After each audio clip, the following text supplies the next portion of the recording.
முடியெல்லாம் கொட்டி வழுக்க வழுக்க தலையா வந்திருப்பாங்க. பிரியமானவர்களே, அந்த நண்பர் சொல்கிறார், நீங்கள் முடி இல்லாமல் வந்தாலும் சரி, நான்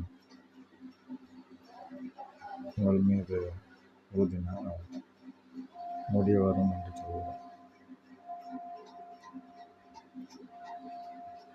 நீங்கள் வழுக்க தலையாக வந்தாலும் அந்த அக்னி நான் உங்கள் மீது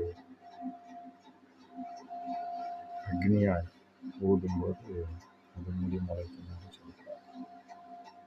இது கிறிஸ்துவுக்கு விரோதமான கருத்து. 2 கொரிந்தியர் 1:21 சொல்கிறது, உங்களோட கூட எங்களையும் கிறிஸ்துவுக்குள் ஸ்திரப்படுத்தி நம்மை அபிஷேகம்